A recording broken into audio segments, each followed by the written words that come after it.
and it all like helps out each other. And like I've met so many cool people through Teller friends, like, you know, people I've worked with, like clients, like, you know, past clients who are now like, hey, do you want to collab sometime? And I'm like, sure.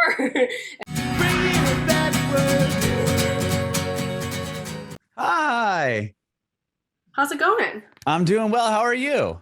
I'm great. It's a very warm day. I'm in Maine at the moment, and it's like unheard of weather, like 95 degrees. Where are you based? Oh my gosh, I'm in Nashville and it's like 90-ish, 93.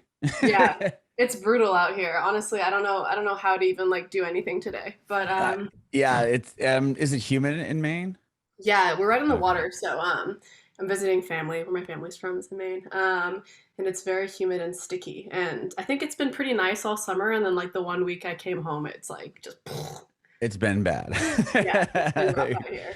Yeah, But it's all good. I have my hydration station over here, oh, so there you go. there you go. Awesome, awesome. Well, thank you so much for doing this. This is awesome because we usually talk via other artists of yours that you send over to us. So Correct. Yeah, thanks for taking the time to chat with me. I'm so happy to be here. of course, I mean, you guys have always been so supportive with tell all your friends, and we love to support you and what you have going on. And I watched the Jimmy Fallon video, which is really cool. I want to talk to you Thank about you. that as well. Yeah. Yeah, yeah, that was a wild, surreal experience. Awesome. So you're in Maine. Were you born and raised there? Yes, yeah, I'm Mhm. from the coast of Maine. I like grew up kind of, yeah, playing in the woods and really being slightly disconnected from like everything else. And now based in New York, and it feels very different. I feel kind of like a country gal still, to be honest. So, Sure. I mean, but going it's from nice Maine to be to New back. York, that's a Yeah, big difference. big move. Yeah, big moves. I went to college in Vermont in Middlebury, so that was even more rural. So I kind of just got like more and more into the woods and the hills and the cows. And then I was like, I think I should probably Move to the move biggest this. city in the country. Yeah. Right on. Okay, so what was it like growing up in Maine? I mean, aside from the, outdoorsy stuff, were you like when did you start playing music? Do you have a musical household, musical family at all? Yeah, I apparently started singing when I was in the crib. I'd like make up my own little songs. Like I'd be like ba ba black sheep and then just start like ad-libbing, improvising, like sheeping in the marsh, and just keep repeating that. I was like writing choruses from the age of 2. No, not really. I've been playing piano since I was a little kid. And then do you know the show Unfabulous with Emma Roberts? It sounds familiar. Maybe if I saw what it looked like, I'm gonna have to Google it now. It's like from the early thousands. Emma Roberts, when she was like a teenager, it was did this show where she's this kind of like uncool gal, but she plays guitar and she kind of just like hangs out in her parents' house, and the tune goes like day after day, it's unfabulous, and everyone around me is unbearable. And so I was like, ooh, I want to be like her. And so I talked Oh, to my parents. I wow. was like, I don't know like how to ask this, but and I was like 14, I guess. I was like, I don't know how to ask this, mom. She's like, what is it? I was like, do you think I'm cool enough to play guitar? She was like, and she was like, yeah, probably, I'd say so. And I was like, cool. So I picked up guitar and then I immediately started writing songs. And yeah, my friends were all musical. My family is like into music but doesn't play music. I'm kind of the first musician in my immediate family to be doing that. My mom is a writer. My dad's a college professor. So grew up around a lot of words and like literature, and Right. Yeah. grew up reading a lot, and so that kind of has influenced my songwriting, but not so much music. That's kind of just a me thing. Wow. Wow. I just looked up the show just because I was Yeah, curious. I don't remember it. I'm too old. best show Um, ever. I'm also feel like I'm a little too old for everything now. I'm just like, what's TikTok? I only but watch Nickelodeon. I'm fabulous. right. No, it's funny. I worked with a job I had years ago in LA. I worked with Eric Roberts. That's I think her dad, right? Oh, no way. Yeah, I don't know much Yeah. about him. The name rings a bell. They're all Julia Roberts' brother is Eric Roberts, and Emma Roberts is Eric Roberts' daughter, I believe is the, Yeah, you I think know, that's, yeah. and Eric Roberts and his wife did a podcast. I mean, this is like 10 years ago. I don't even know if it's still happening, but I made their like logo. Oh my gosh, no way. That's sick. Yeah. And they have a son that's a musician artist as well, but I can't recall his name. But anyway, Wow, we talented Yeah, family. sure. I know it's Shout out to the crazy. Roberts if they're listening. I just thought that was, yeah, I didn't know that she was even on the show. Yeah, Very cool. So you pick yeah, up guitar due to Emma Roberts. yeah. Trying to be cool like Emma Roberts is why I Okay. picked up And did guitar. you take lessons or was it all self-taught? Yeah, I had a great guitar teacher, Tom Whitehead. He's the man. He's this kind of he played jazz, so he taught me like sort of jazz piano and some classical piano, and like I was with him for years. And then I was kind of like I asked the same question. I was like, Tom, my guy, do you think I'm cool enough to play guitar? And he was like, Hell yeah, dude. Okay. And we kind of switched over, and I was doing piano and guitar for a while. I also took some voice lessons in high school. And yeah, it was kind of as soon as piano never really felt right. Like it felt very rigid to me, even though I had a very relaxed teacher. It kind of felt like I had to sit a certain way and play a certain way and read sheet music. And I never really learned best that way. I kind of resented practicing. But as soon as I picked up the guitar and we like, started learning chords and learning songs and doing it song by song and started to like create my own chords. And that's when I got a little bit later, I got into open tuning. So like learning Mm. Joni Mitchell songs and like she like couldn't play standard like jazz chords because she had polio as a kid. And so her hands kind of couldn't do the shapes. Oh, I Um, didn't know that. yeah, it inhibited her movement. So that's why all of her songs are in these like crazy tunings, like open D tuning and like dadgad and like drop C and stuff. Yeah. Like she couldn't play the chords like everybody else. And I have tiny little hands. Maybe people don't know this, but I have like little baby hands. And so I also can't play that many chords. And so I was like, oh, I should learn some Joni Mitchell. And then I started coming up with my own chord shapes. And I've never been very like naturally good at music theory. So it was felt a lot more natural to just kind of make it up as I went along. Okay. So, wow, that's cool. So, did you try to learn a bunch of Joni Mitchell songs, or to like kind of get an idea of chord progressions, or was it like, oh, I just know that she does this and this tuning, and let's just try to figure it out? Yeah.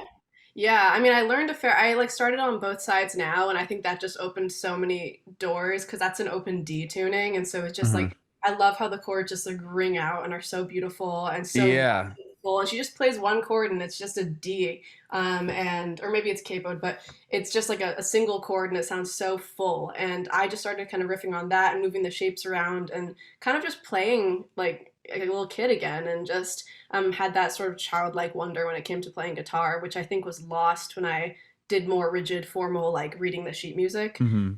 Like I failed my music theory exam in college. Like I'm terrible at music theory, like reading sheet music and stuff. And so it just felt a lot more organic. And then I started taking banjo lessons as well when I got into college. Wow. Mainly was self-taught with banjo. I like picked up banjo as a summer camp counselor because I wanted to have two instruments. So like I wanted to have kids play my guitar and then I could like accompany them on something else. Okay. And so I was like, oh, I should just like it was initially mandolin. We went into a music store and like for my 18th birthday or something, and I was like, I want to get a mandolin. And then it just kind of felt much more natural, like the banjo was just calling to me. And it had that same open tuning structure, and so I just kind of made up all these chords. I was listening to a lot of like Adrianne Lenker too, and she does a lot of really cool tunings as well. Hmm. So just listening to a lot and making up my own stuff and learning some songs from the greats, and just started kind of writing my own things, and that's how I got started. Wow. And did you start like when she started writing your own songs? Were you playing out? Was there anywhere to go out where you lived in Maine to play In out or Maine. at all? That's a good question. I mean, there's some cool little pubs and like open mics and things, but it's a pretty small scene. It's like a cozy, intimate, tight-knit community. I love Brunswick, the town where I'm from. It's funny, I just went to the bookstore right before this interview and I ran into my PE teacher from elementary school. So it's like it's Oh, that kind of town. wow. It's very small. And I was like, hey! And she's like, I saw you on Jimmy Fallon. And I was like, yeah. That's cool.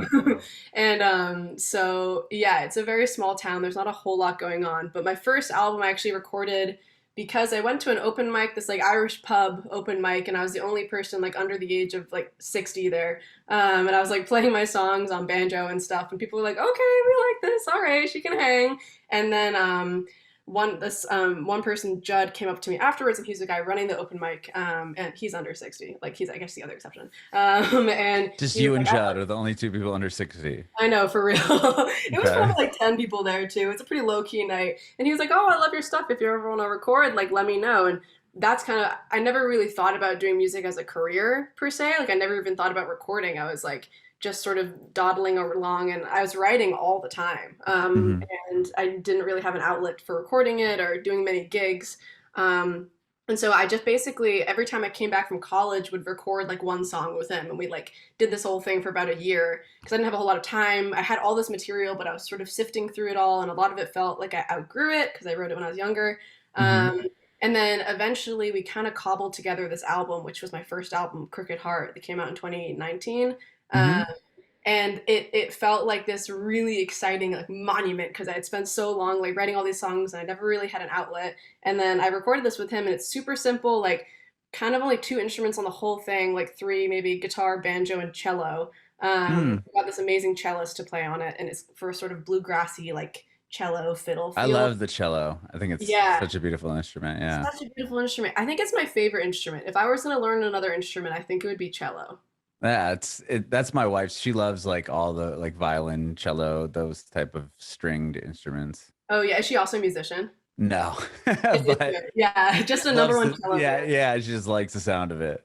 Yeah, it's a beautiful. It's so like versatile too. Like you can get so many tones and like so many octaves in that one instrument. Yeah.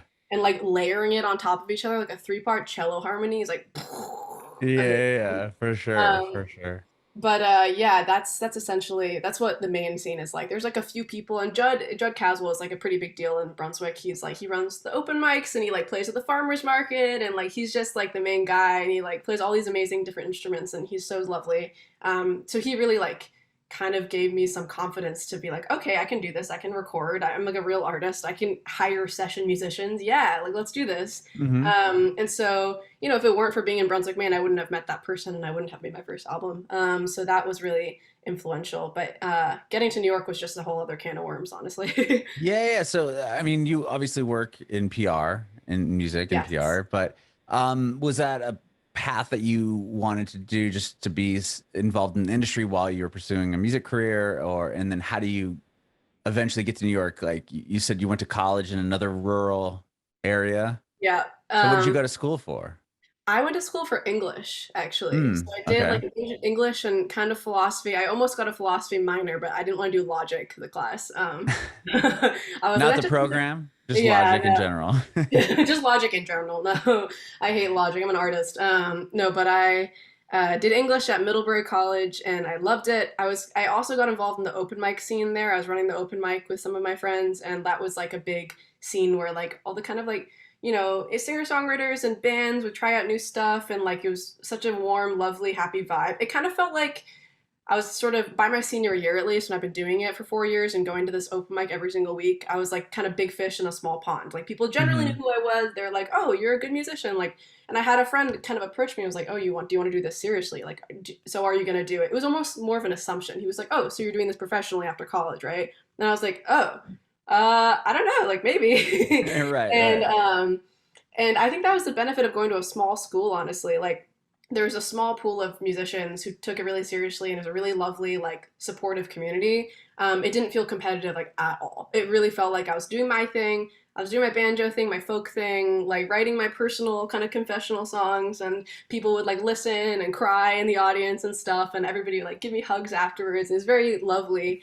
And then my plan was to move to New York City right after I graduated, and like form a band and like make another album and like do the music thing, really be there. I graduated in February of 2020. So that was Oh, like, wow. yeah. Fun. Yeah, not a great time to grad. I mean, I did avoid it by a hair. I graduated Right. by there's just like a ceremony at Middlebury where you ski down the college mountain. It's Wow. yeah, in your graduation robes because I'm a Feb, quote unquote, which means like I started school in February and I graduate in February. So we were the Okay. last class to not be affected by COVID, probably in the country. Oh my gosh. Yeah, February 1st, 2020. And so I was like, okay, I'm gonna hang out at home for like a month, apply for some jobs, and then head out to New York in March of 2020. Like that sounds like Right. the best plan. And then I got to New York and COVID was happening. I'm like, yeah, this isn't gonna be it for me right now. Oh, So so I you ended up getting to New York and then having to move back? yeah, I was there for about a week, and then like about March 14th hit, and I was like, yeah, I'm not gonna start renting an apartment. This is a bad vibe. No. Yeah, yeah, for sure. Yeah, so I moved back to Maine and then I ended up writing this whole album like when I was in Maine for 15 months and I didn't even like interact with friends then because my dad's immunocompromised and like Uh, so I was really just like with my parents and it was so lovely to have that time with my parents and my dog and just like going on walks all the time, but it was very isolating. And so I kind of got through it by like taking classes at Berklee College of Music online, like the Berklee online program and mhm. teaching myself music production. I bought all this equipment. I was like starting to record my own things. I took a music production class. I took a music business class and like did some internships at the time too. And I was really just like applying for jobs, not getting anything, just because it's the pandemic and the music Yeah, no one's industry. hiring, and yeah, in the Yeah, industry, and no one knows yeah, what's going on. Sure. exactly. And everybody's like kind of at a loss. So I started doing live streams and teaching myself how to produce my own music. And that's kind of how all of that happened. And then eventually, when I got vaccinated and I like had recorded the album with Charlie Dalkey, who's like in the Brazen Youth.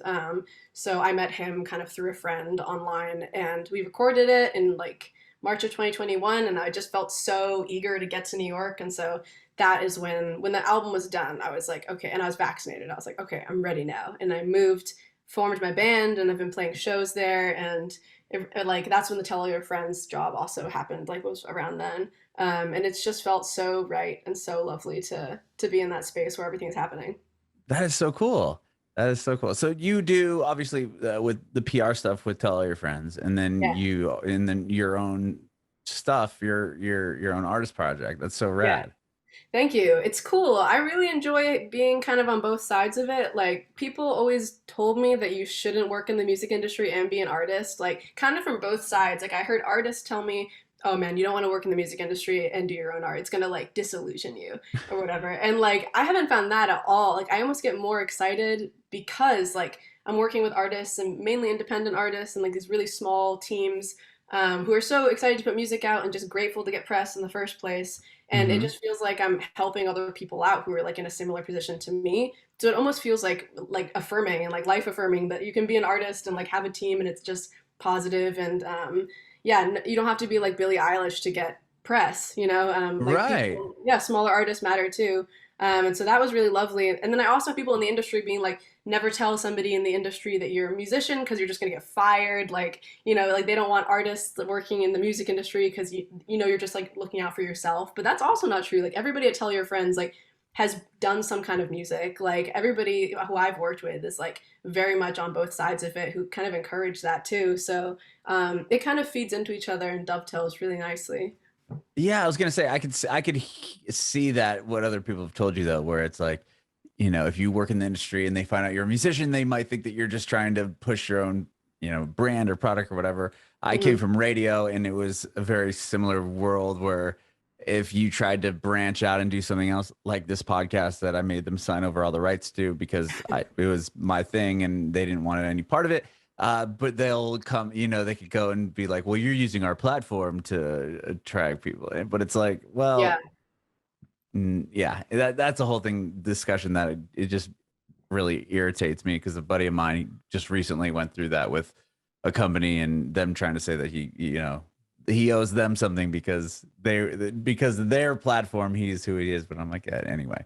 Oh um wow. Yeah, that's a nightmare, honestly. That's like my worst, yeah, like nightmare would be like not being able to do both. It's because it's such like I don't know. It's so silly. Like why can't we like work in the industry that we love of like and like do what we want to do and also help other people? It like I feel like it only serves that kind of community that we're trying to right. Right. Yeah. You're not doing your job any less or you're not working any less, hard on other people's projects because you have your own project. Yeah, absolutely. And it all like helps out each other. And like I've met so many cool people through Tell Your Friends, like, people I've worked with, like clients, like, past clients who are now like, hey, do you want to collab sometime? And I'm like, sure.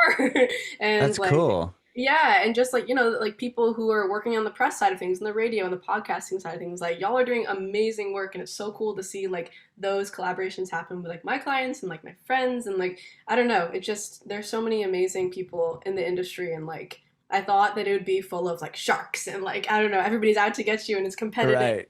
whatever. But I've really only encountered so many good people through doing this job, so I'm very grateful. That's amazing. And tell all your friends, you got some incredible artists I mean, Yeah. Alice Merton is with you guys. Yeah, Alice is great. Yes, I mean Kip started the company with like Yoko Ono years ago, and like worked with Lizzo at the start of her career. Like worked Oh with my gosh. Passion Pit. Like worked with so many amazing Grimes. Yeah, he was like Grimes' publicist for a long Oh, time. I didn't know that. Yeah, pre Elon Grimes. Where we have to say Wow. that. Sure, sure. Yeah, Whoa.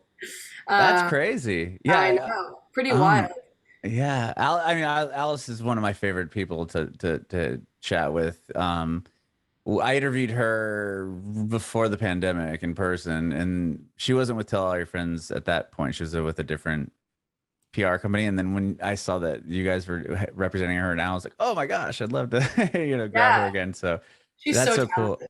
Oh, Yeah, she's she's one so of the best wonderful. artists I think out there right now. So, Yeah. and she does everything independently, which is so cool. Yeah, she's amazing. She's an incredible, incredible artist.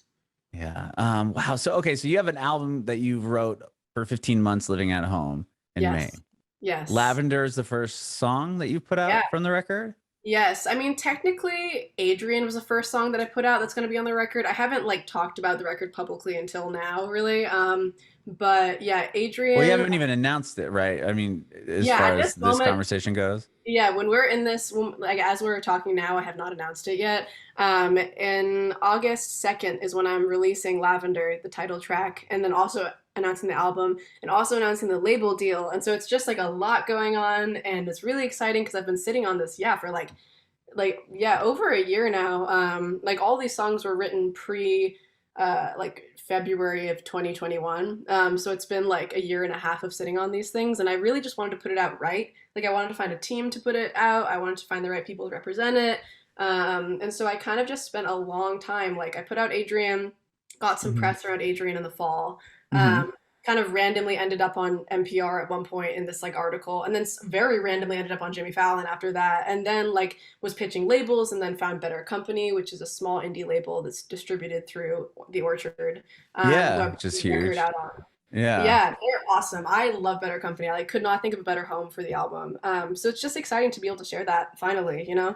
So cool. So, well, I guess now tell me how did the Jimmy Fallon thing happened? Obviously, because we're going to be talking about this record Yes. as if you have already announced it, because we'll put this out around the same time. So, Yes. um, tell me about the Jimmy Fallon thing, and then I want to hear how the label thing happened, and then obviously about Lavender. Yeah, of course. The Jimmy Fallon thing was such a beautiful serendipity. It was so wild. Like, I mean, I really just went from being a fan of the show to being like on the show in like kind of a matter of minutes. And so, yeah, they just like they selected audience members. I was like, I'm a musician, sure, Yeah. not really thinking anything would happen. And then, yeah, I'm on the show. And like before I know it, I like, they give me a prompt. Is it love or is it cake? I have like an hour to write this song, and I'm just like frantically playing banjo in the back. So real quick, so you are at the taping of the show, Yeah, and like because it records early in the day. I mean, yeah, I've never been to Jimmy Fallon, but I've been to the Jimmy Kimmel show a bunch of times. yeah. So you're there, and like what a producer comes out and goes, who we're gonna do this bit. Who wants to take part in it? Yeah, and I was like, me, and then a bunch of people were like, yeah, sure, I would do it. And I mean, I was there because Nora Jones was playing that night, and I love Nora Jones. I was like so excited to see Oh, her that's live. so cool. So I was That's why already I like, would always go to Jimmy Kimmel too, whoever the musical guest was. yeah, absolutely. I was just like waiting in line. Like Nora Jones was my first concert I ever went to when I was 8 years old. I was like, Oh, oh, I can't rad. wait to see her. And I was like, there's an opportunity to be on the show, sure. So like, frantically waved my hand, and then they were like, oh yeah, sure. And they kind of checked out my stuff, and they were like, okay, you seem to be a legit musician. Like, okay, Oh, they do. So yeah, they vet you there. They're like, okay, let's hear your songs. yeah, I was just like, well, here it is, and I was just like showing them the song that I put out. I was like, I've been on this, and this, and it was very brief, like kind of Oh, screening, and they were like, okay, this sounds great. Yeah, like you clearly have some kind of talent, so sure. Like, and it was yeah. very like impromptu and spontaneous and wild. And then yeah, I had an hour to write the song, did it backstage, and then I'd heard of Is It Cake, the Netflix show, but I'd like never seen it. So Uh-huh. I was like, okay, and that was what the prompt was about. It was, is it love or is it cake? And so I was just like kind of like pulling up Netflix at the same time and being like trying to do my Oh, research. trying to see. Yeah, because they'll Yeah, and show I'm the like, okay, different things, right? It'll look like a Lego set, and they're like, is it a cake or is it really Legos? And then that's kind of what the yeah, show is, yeah. And then right? they Okay. like machete it or something. And Yeah, I was yeah, like, yeah. I thought it was a little more deep than that, but like it's not. Like it's really just like, is it cake? You're like, oh, I think it's cake. It's not. Right, Ha. right. But it's entertaining. And I was like, this is cool. And it's funny because I'm gluten free. And so I was Oh, like, this wow. is an interesting prompt to have as a gluten free person. So I was very close to writing a song about like my celiac, like, or like my gluten intolerance. And then I was like, people probably don't want to know about my like bowel issues on TV. So I was Maybe like, I'm not. gonna like cut. I almost had a line at the end, which is like, have I been disillusioned? Is it love or is my colon just ruined? Is it love? Oh, No, man. was it love or was it just the gluten? And then I was thinking about it. I was like, That's that's, good. that's good, but it's not it for TV. I don't I know. was I like, think he would have. I don't. Who knows? But that's who knows? funny. Maybe he would have liked it. But then I changed it, had a Fig Newton line, and it was all good in the end. But Sure. yeah, people seemed to like it. And it was crazy because I was so nervous. I was just like, this audience member like backstage, just like shivering, like Right. yeah. And then like I kind of just like they're like, okay, and here are our guests, and I just like kind of like lurch out onto the stage is how I put it. I was like, oh. And then as soon as I started talking to Jimmy, it was like all of my anxiety just like left. He was That's so easy to cool. talk to. I mean, obviously it's his job, like your job, to make you feel comfy and like, ask good questions. And like he's just so good at that. He's really good at his job and like made me feel instantly comfortable and like I belonged there. After it finished taping, he was like, "You did great. Like, how does it feel to be on TV?" I was like, "Ah!" That's You're awesome. just a total sweetheart. And Franklin, the other contestant's also a sweetheart. We were like talking nervously backstage, and like we're still like pals, and like I'm gonna go to a show soon and stuff. I Oh, didn't that's know him cool. beforehand, but like I met him there, and we're Right. both just in this crazy situation I was gonna together. say you got to have that experience together. You'll never forget it. Exactly. And there is like a small pool of people who have done this. Like I hadn't realized this. I was when I was doing research on it, I was just like afterwards, I was like, huh, like who else has done this bit? Because I remember that the first open mic that I ever went to in New York, this guy Josh Ward Taylor went up and everybody's like, he's been on Jimmy Fallon. And I was like, oh, that's cool. And I realized he was one of the contestants that went on in like 2017. And so I was like, oh Oh, my gosh, he did the same thing. And like this other guy, like I went to a friend's show and like this band Gooseberry was opening for the show for my friend. And my friend's in the band called Reliant Tom. They rock. And I was like, wait, that guy looks really familiar. And I realized it's like so I watched all the Fallon like Battle of the Instant Songwriter things after I was on it just to see. And he was the sure. only person that was on the show. And he's like, he also had this happen to me like the month beforehand. And it was like there's this community. Wow. And so I reached out to him. I talked to him after the show. I was like, yo, like whoa, we were both on the show. And he was like, what? And we were talking about it. And like Cassandra Jenkins, who's like a pretty big artist now, was also on the segment like years ago. So it's this like very small, kind of like little tight knit group of people that were just randomly like thrust onto the Jimmy Fallon show. And it's just like awesome. That's I like have cool. a little party and be like, that was weird, you know? Yeah, all of the people that have made it onto that one segment are all Yeah, hanging out literally. together. And it hasn't been done that many times, like maybe a dozen times, but it's all like, New York based people usually because like, those are the people coming to see the show. Right, right, Um, right. so that was wild. So that was how the Jimmy Fallon thing happened. It was amazing. It was overwhelming. It was surreal. It was beautiful. Very strange meeting Jimmy Fallon. Like so cool. I've been watching this show since I was a kid. I was in the hallway and I saw Nora Jones and I like almost died.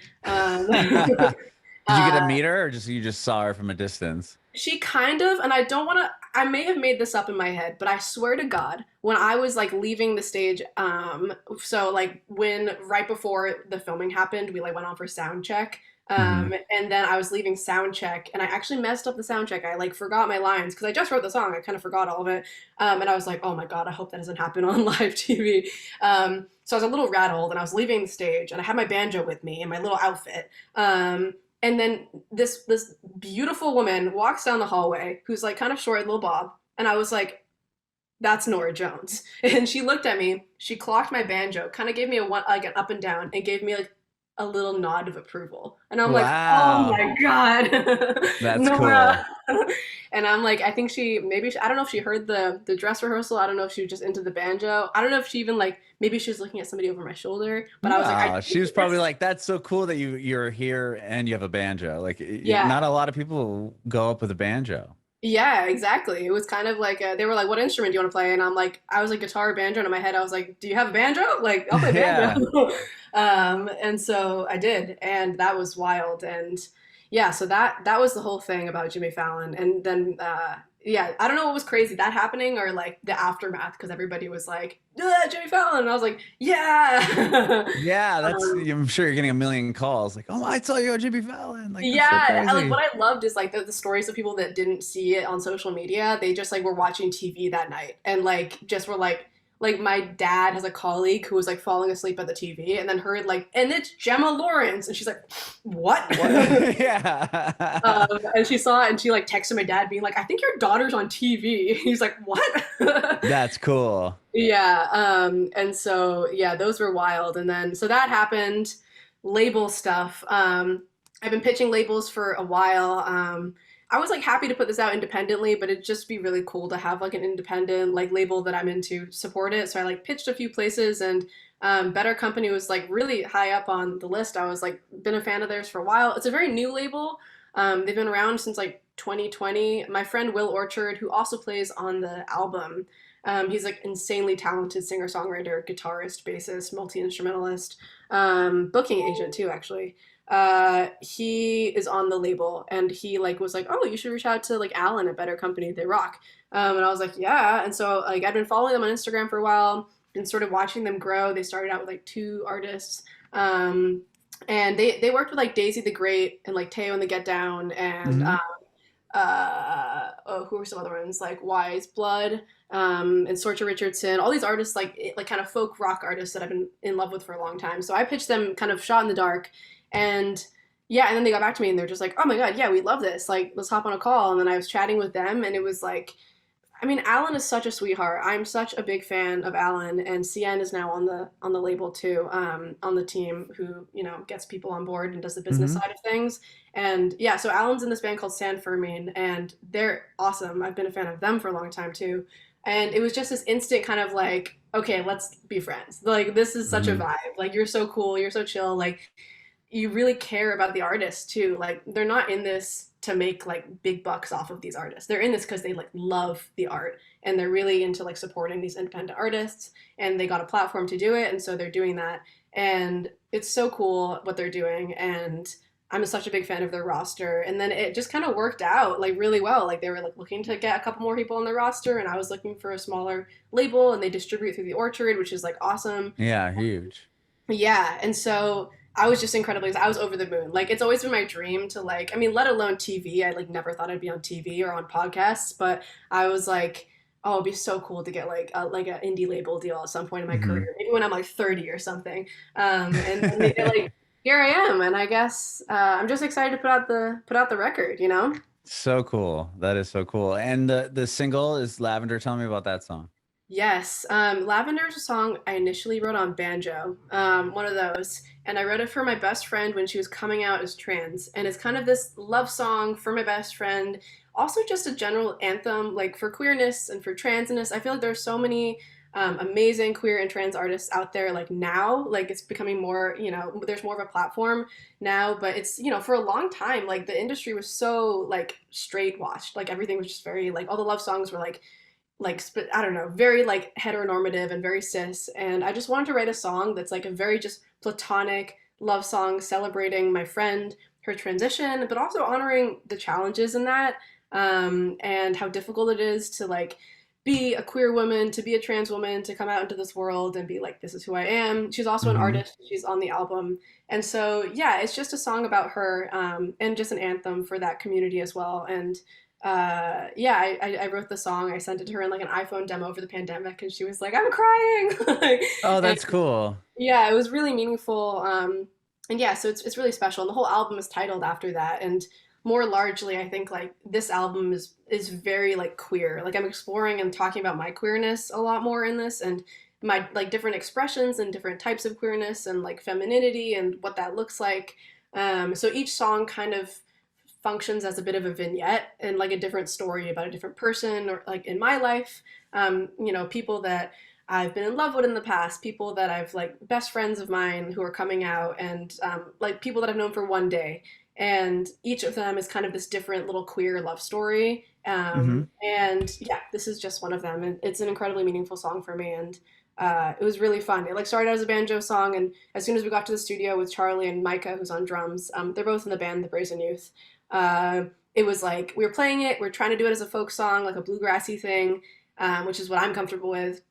And then Charlie kind of sits there and he's like, what if we made it like a soccer mommy song? Like, what if we just made it like super Phoebe Bridgers, like got like drum intro? And I was like, yeah. And I'd never really like worked with a producer before who like had a bunch of input, like has like all these different instruments in the studio to do all these things. Like my first album was very much like, all right, I'm gonna play in front of a microphone. Yeah, you said it was only two instruments, right? Yeah, yeah. And so it was very much like a performance. It's just like what you hear on that album is what you'd hear at me at an open mic or with a song with Hmm. a guitar on my vocals and a guitar on my or not a guitar, a mic on my vocals and a mic on my guitar.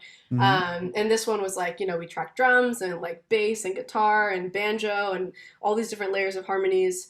And as soon as we did that, it was like such a different vibe, and it was exactly what I wanted it to be, which is big, booming, powerful, awesome celebratory anthem with like drum intro, and like we got bass in there, and we like dimmed the lights and lit some candles and just made it super vibey in the studio. And the whole thing just came together, and I remember this like huge smile on my face, like wow, like I'm like a rock musician now. This is cool.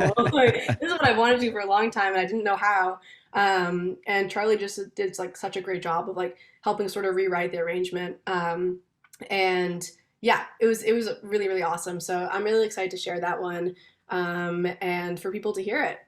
I love it. I had a chance to hear it. You sent me it, and it's an amazing song. And I'm so excited for you. And it's so cool that I didn't realize that you were an artist as well. Just working with you via PR stuff you do. Yeah, So I was so surprised when I knew that, or when you shared that you had a record coming out and that you already had an album and everything else. So I was super yeah, excited to hear your story, and I really appreciate your time today.